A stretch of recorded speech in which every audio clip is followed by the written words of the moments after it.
Good morning students.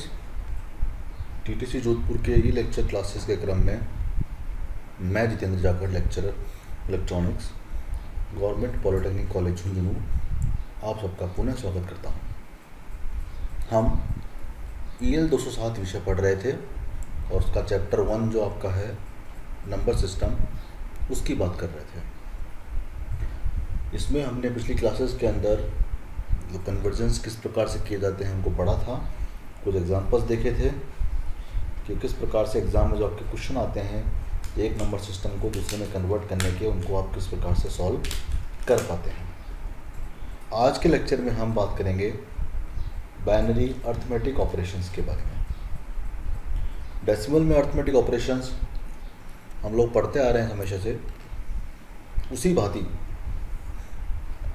Binary के arithmetic operations होते हैं। जैसा कि हम सब जानते हैं, जो इलेक्ट्रॉनिक कंपोनेंट है, कंप्यूटर्स हमारे जो होते हैं, उसके अंदर जो हमारा डेटा स्टोर होता है वह बाइनरी के रूप में होता है। आप कोई भी प्रोग्राम बनाते हैं और कोई भी उसको अर्थमेटिक या लॉजिकल ऑपरेशन देते हैं, एडिशन, सब्ट्रैक्शन, मल्टीप्लिकेशन, वह सभी प्रक्रियाएं कंप्यूटर में बाइनरी के रूप में स्टोर होती हैं। और कंप्यूटर जो है उनके ऊपर अर्थमेटिकल लॉजिकल यूनिट जो हमारी होती है ALU, उसके अंदर बाइनरी में ही उनके ऊपर वो प्रोसेस करता है। जो भी अर्थमेटिक ऑपरेशन आप उसे देते हो उन्हें परफॉर्म करता है और उसका रिजल्ट हमें बाइनरी के रूप में देता है, स्टोर करता है। फिर हम उसको हमारे प्रोग्राम के माध्यम से दोबारा जो डेसिमल के रूप में देख पाते हैं। इलेक्ट्रॉनिक सर्किट जो काम में लिए जाते हैं, बाइनरी एडर वगैरह, एडर्स काम में आते हैं विद सुटेबल रजिस्टर्स, इस प्रक्रिया को करने में काम में लिए जाते हैं। एडर सर्किट्स हमारे आते हैं और शिफ्ट रजिस्टर्स आते हैं हमारे, ताकि आप नंबर ऑफ बिट्स का एडिशन, सब्ट्रैक्शन, मल्टीप्लिकेशन, डिवीजन ये प्रोसेस कर पाएँ।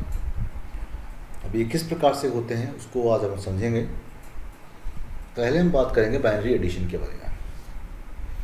बाइनरी जैसा कि हम जानते हैं कि या तो 0 होगा या 1 होगा। तो किस प्रकार से इनका एडिशन होता है, देखिए जब दो ही बिट आपके पास में है, इधर 0 या 1, तो कितने प्रकार के ऑप्शन संभव हैं। तो 4 पॉसिबिलिटीज संभव होती हैं। जैसा कि आप देख सकते हैं 4 ही पॉसिबिलिटी संभव हैं। या तो दोनों बिट 0 हो, या एक 0 हो एक 1 हो, पहली वाली 0 दूसरी 1, या पहली वाली 1 दूसरी 0, या दोनों 1। ये 4 ही पॉसिबिलिटी संभव हो सकती हैं। एट ए टाइम जब आप एक प्रक्रिया कर रहे होंगे तब यही पॉसिबिलिटी संभव हो पाती है। तो जैसा कि इसमें काफ़ी कुछ आप कंपेयर कर सकते हो हमारे डेसिमल सिस्टम से भी, कि जब 0 के साथ आप 0 को ऐड करते हो तो उत्तर हमेशा 0 ही आता है। 0 में 1 या 1 में 0 ऐड करोगे तो 1 ही आएगा। अब जो हमारा डेसिमल सिस्टम है, या आप बात करें उसको समझने का प्रयत्न करें। यहाँ पे 1 + 1 जो होता है डेसिमल में, हम जानते हैं कि 2 होता है। तो 2 को हम बाइनरी में किस प्रकार से लिखते हैं, 1 0। तो इसको हम जो उत्तर जब आप पढ़ेंगे तो वो इस प्रकार से पढ़ा जाएगा कि 1 + 1 = होता है 0 कैरी 1। आप उसके नीचे 0 लिखेंगे और 1 जो है वो कैरी आगे हमारी चली जाएगी। ये जो बाइनरी जो हमारा ऑपरेशन है एडिशन वाला, यह आपका लगभग आपके जो गेट्स की बात आप पढ़ते हैं 205 के अंदर डिजिटल में, तो और गेट से इसको हम कंपेयर कर पाते हैं। और गेट से जो डिफरेंस उत्पन्न होता है वह इस अंतिम वाले के अंदर ही होता है।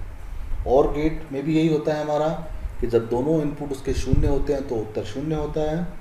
जब कोई एक 1 होता है तो आउटपुट 1 होता है, और यदि दोनों 1 होते हैं तो भी आउटपुट 1 होता है।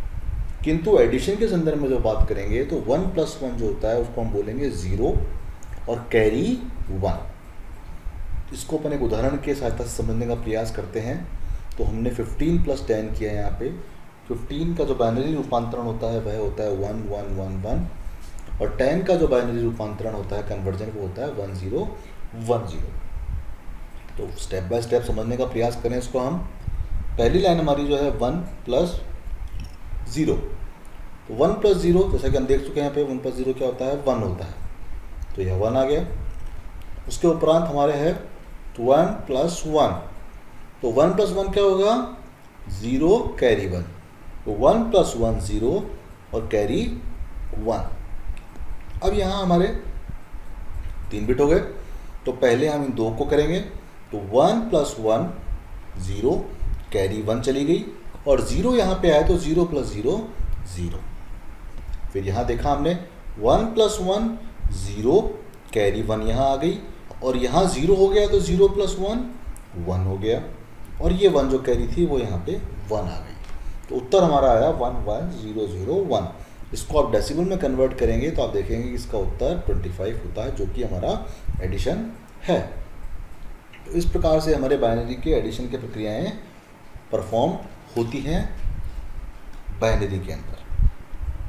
सिंपल हमारे एडर सर्किट्स होते हैं और शिफ्ट रजिस्टर्स होते हैं, जिनकी सहायता से प्रक्रिया पूर्ण की जाती है। उसके पश्चात हमारा आता है सब्ट्रैक्शन की प्रोसेस। सब्ट्रैक्शन 0 में से 0 घटाएंगे तो 0 आएगा, डेसिमल में हमारा यही होता है। 1 में से 0 घटाते हैं तो 1 आता है, डेसिमल में भी यही रहता है हमारा। 1 में से 1 जब घटाओगे तो 0 होता है। एंड 0 में से 1 आप सब्ट्रैक्ट जब करते हो तो आपको पता है 0 में से 1 सब्ट्रैक्ट नहीं हो सकता, तो हमें क्या लेना पड़ता है, 1 बोरो लेना पड़ता है। एक आपको आगे से बोरो लेना पड़ता है। तो 1 आपने यहाँ से बोरो लिया तो ये क्या बन गया, 1 0। तो 1 0 का मतलब क्या होता है, 2 2 - 1 यानी 1। तो इस प्रकार से ये 4 स्टेप जो हैं यही आपको फॉलो करते हुए आपके प्रश्न को हल करना होता है। एक उदाहरण हमने यहाँ पे लिया है 12 - 9 का। 12 का जो बाइनरी रूपांतरण है 1 1 0 0, और 9 का हमारा हो गया 1 0 0 1। अब हमने यहाँ देखा 0 में से 1 सब्ट्रैक्ट करना था, जो संभव नहीं है, तो हमें बोरो लेनी पड़ेगी। अब बोरो कहाँ से लेंगे, यहाँ से देखा यहाँ भी 0 था, तो यहाँ से नहीं ले सकते थे हम बोरो। तो हमने बोरो कहाँ से ली, इस 1 से बोरो ली। तो यहाँ से 1 ले लिया हमने, तो यहाँ क्या बच गया, 0। एक 1 हमारा यहाँ चला गया और एक 1 हमारा यहाँ चला गया। कैसे चला गया, आपको पता है कि ये जो है यहाँ पर इसका 1 का मान 4 है, तो ये यहाँ से 2 बार में यहाँ पे टुकड़ों में बट जाएगा। तो ये हमारा हो गया 1 0। तो 1 0 - 1 बराबर क्या हो गया, 1 हो गया, जो हमने पढ़ा हुआ है यहाँ पर। और 1 - 0 हमारा क्या हो गया, 1 हो गया। तो इस प्रकार से 2 1 आ गए। यहाँ 0 बच गया था हमारा, 0 - 0 0 हो गया, और 1 - 1 हमारा 0 हो गया। तो हमारा जो उत्तर यहाँ पे आया वह आया 0 0 1 1। इसका कि अगर आप बाइनरी रूपांतरण डेसिमल रूपांतरण करते हैं तो वह 3 के बराबर होता है, जो कि हमारा सही उत्तर है।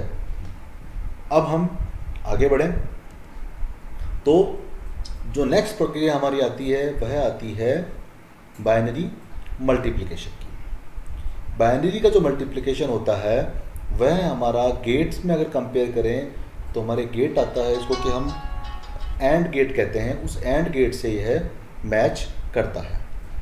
किस प्रकार से करता है कि जब 0 से 0 को आप मल्टीप्लाई करेंगे तो 0 होता है, 0.00 0 को 1 से मल्टीप्लाई करोगे तो भी 0, 1 को 0 से मल्टीप्लाई करोगे तो भी 0, और 1 को 1 से मल्टीप्लाई करोगे तो 1। ये सेम हमारा उसी प्रकार से, इस प्रकार से एंड गेट होता है, जिसमें दोनों इनपुट 1 होते हैं तभी हमारा आउटपुट 1 होता है, अन्यथा 0 होता है।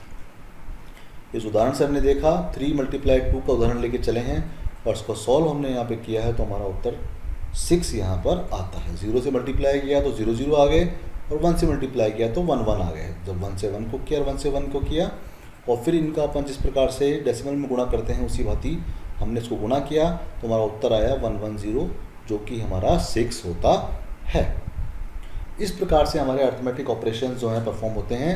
आपके एग्जाम में कुछ हो सकता है अर्थमेटिक ऑपरेशंस का है, आपको एडिशन दे सकता है बाइनरी का, सब्ट्रैक्शन दे सकता है, या मल्टीप्लिकेशन दे सकता है, डिवीजन दे सकता है। तो अपने को ये प्रक्रिया है सेम उसी प्रकार से करनी है। जो ध्यान रखने योग्य बातें हैं वो आपको मैंने बताई बिंदुवार, कि किस प्रकार से 0 और 1 के मध्य एडिशन, सब्ट्रैक्शन और मल्टीप्लिकेशन की प्रक्रियाएँ होती हैं। उसके पश्चात हमारा जो दूसरा टॉपिक महत्वपूर्ण आता है वह आता है representation of positive and negative numbers. Computer में जो हम डेटा स्टोर करते हैं, रजिस्टर्स में डेटा स्टोर होता है, 8 बिट का हो चाहे 16 बिट का हो। मोस्टली डेटा जो हम स्टोर करते हैं वो 8 बिट के अंदर करते हैं। तो उसमें क्या रहता है हमारा प्रोसेस, कि आप नंबर को 2 मेथड से स्टोर कर सकते हैं, आइदर साइंड बाइनरी नंबर्स और आइदर अनसाइंड। या तो आप उसके कुछ चिन्ह लगाएं पॉजिटिव नेगेटिव के संदर्भ में इसको स्टोर करें या अनसाइंड करें कि कोई पॉजिटिव नेगेटिव नंबर नहीं है, सिर्फ आपने नंबर स्टोर कर रखा है। दोनों प्रक्रियाएं संभव हैं।